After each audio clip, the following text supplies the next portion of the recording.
He escaped from a cell without picking any locks. He confessed to killing more than 10 children. 2 days later, his own neighbors lynched him. How could a serial killer elude the police and die without ever looking a judge in the eye? Welcome to Lost Crimes. Subscribe to go straight to the serial killer who slipped out of a police cell.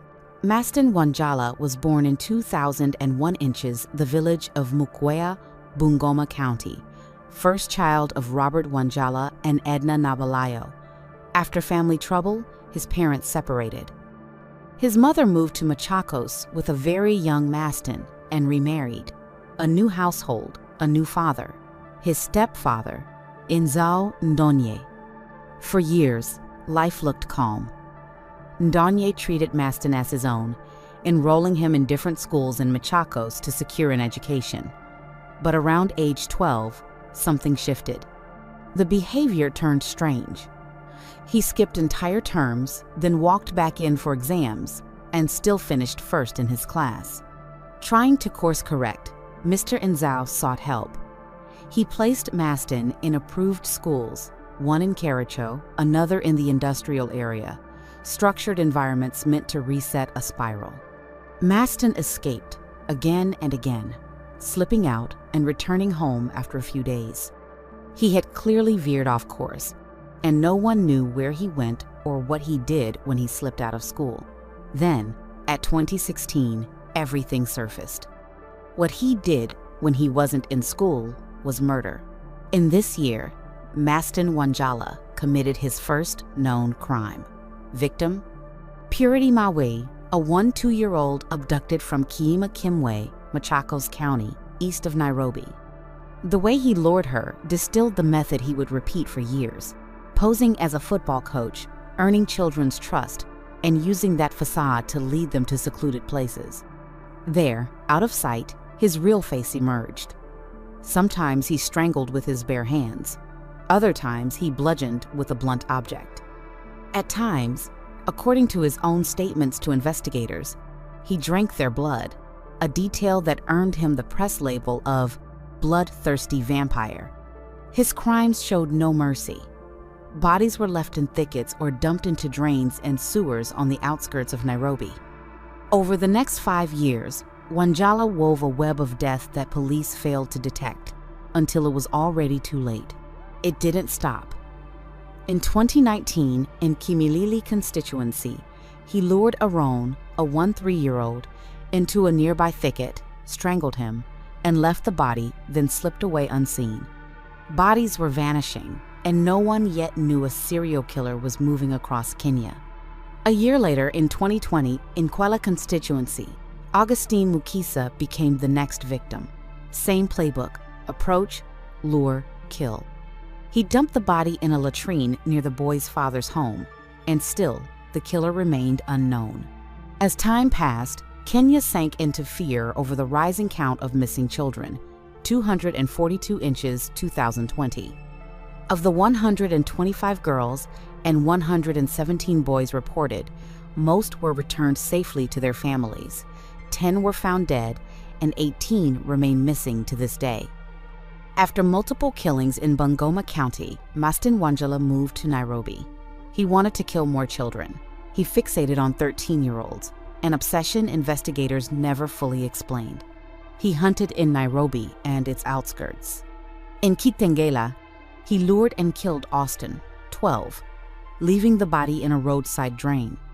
Weeks later, in Mlolongo, he targeted Jose, 13, same playbook, same dump site, a storm drain. Months later, Wanjala moved to Eastleigh. He killed a boy who called himself Musa, stuffed the body into a sack, and dumped it at a roundabout off General Waruwinje Road, near 12th Street, and still no one suspected him. He wasn't done. Masten pushed on with his mission. Around November 20th, 2020, he turned his attention to street children. As per his pattern, he lured 2 boys from the informal settlements of Mathare and Eastleigh, strangled them, and dumped their bodies at separate remote sites across Nairobi. A few months later, everything was going to change. On July 14th, 2021, He was arrested in connection with the deaths of the last two boys, Brian Omandi and another children, 12 and 13 years old. Public outrage was immediate. The Directorate of Criminal Investigations announced his capture, and he, almost proud, confessed to killing more than 10 minors. He added that he drank their blood after the killings, insisting he wanted blood, nothing else. He didn't just say it, he showed it. Wanjala led officers to dump sites where he had hidden human remains. Images carried by international agencies showed him in the back of a police pickup, escorted to crime scenes, pointing to spots where he'd left bodies. With each location, the scale of the horror hardened into fact. Not rumors, remains, evidence. Families waiting for answers. For 3 months, he remained in custody. His detention dominated front pages across Kenya, some splashing a photo of the suspect in a blood-stained football jersey. That's when the real truth landed. People finally knew who had been taking so many children's lives. Upon being arrested, his father apologized to all the victims' families for his son's crimes. But on October 13, 2021, before being convicted of her crimes, the unthinkable happened. That morning, during roll call at Jogu Road Police Station, someone noticed he was missing. No signs of force in the cell, no broken lock, no shattered window. Simply, Masten Wanjala was gone. 3 officers had been on duty that night. They were later charged with negligence, even suspected of aiding the escape. What was certain was this: Kenya's most infamous killer had vanished from a police cell in the capital. He walked out of Jogu Road.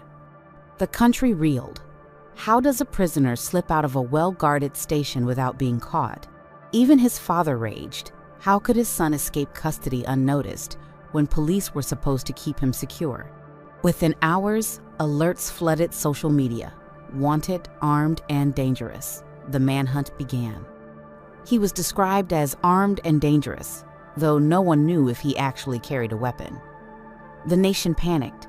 How could someone who confessed to more than 10 murders be free? Fury turned on the police. 3 police were arrested on October 13 over allegations of aiding Masten Wanjala's escape from lawful custody at Jogu Road Police Station. However, they were found not guilty and paid a fine of Sh 150000. Columnists demanded resignations at the top. Users mocked the so-called security. Families of victims felt betrayed all over again. The killer, who should have faced a judge, was now loose, and no one knew how or where. The echo of his crimes grew even louder. Official accounts spoke of more than 10 bodies.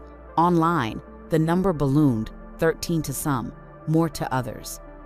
Viral threads insisted he always targeted 13-year-olds, as if that age held a private, disturbing meaning. People whispered about blood rituals, about personal ledgers he kept in a notebook, about hidden photos on his socials. Meanwhile, police launched a manhunt. Roadblocks, house-to-house sweeps in Nairobi's estates, officers deployed to neighboring counties. But what really moved wasn't the agents, it was the rumors. On every corner, someone had seen him. In every town, whispers said he'd just passed through. On October 15th, just 2 days after the escape, the story reached its climax. In Bungoma, about 400 kilometers from Nairobi, everything changed. Wanjala had returned to his home ground, as if some dark pull dragged him back. He tried to hide first at his parents' house, the same parents who had publicly rejected him. "We don't want to see him," his father had said, stunned that his son had escaped custody. Feeling cornered, he slipped into an unfinished house owned by a primary school teacher. It was the teacher's wife who found him. She opened the bathroom door, and there he was. Masten lunged. She screamed, and the neighborhood answered. The warning spread like a sirena humana. A crowd formed in minutes. They dragged him from his hiding place. Accounts differ.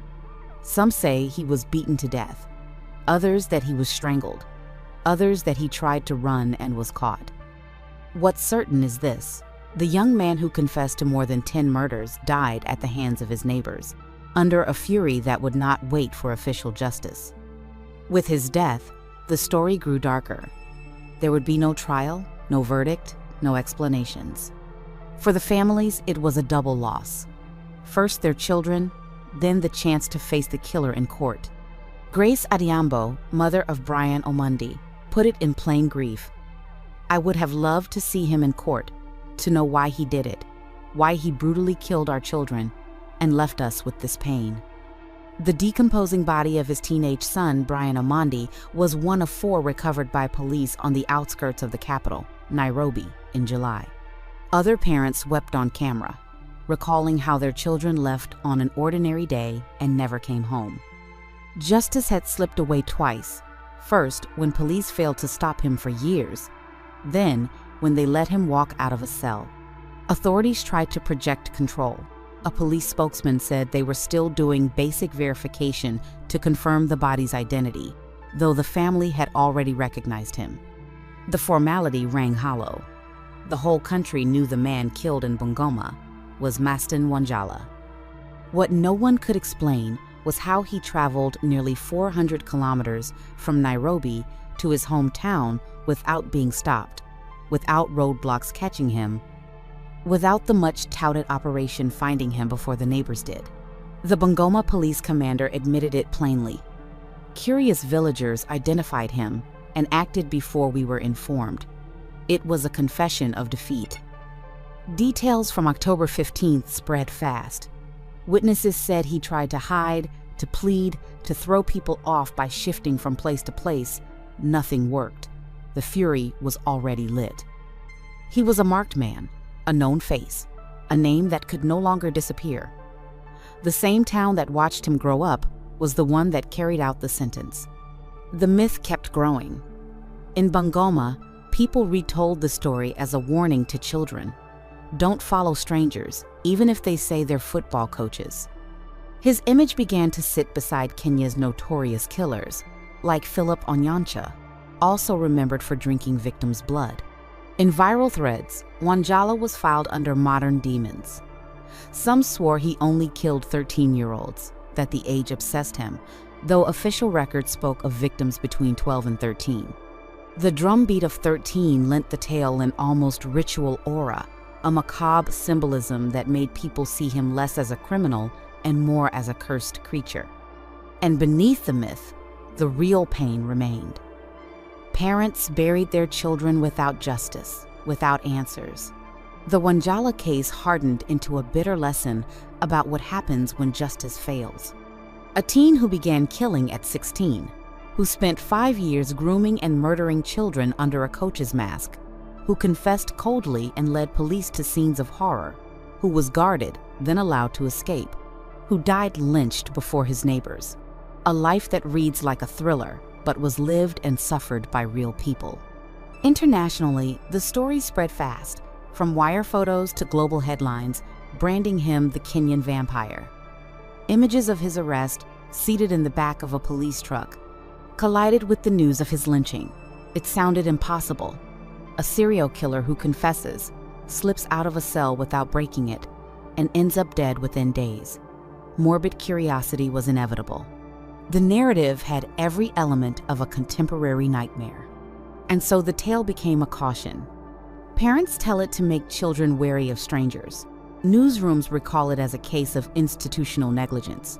On social media, it persists as a dark myth, amplified by threads that exaggerate, embroider, and paint him as a demon hunting only 13-year-olds. In popular memory, he is no longer just Masten Wanjala. He is the vampire of Bungoma, the killer who escaped a police cell and was hunted by his own town. If you appreciate a respectful story that puts the victim at the center, leave us a like, subscribe, and hit the bell so you don't miss what's next. Thanks for watching. See you next time.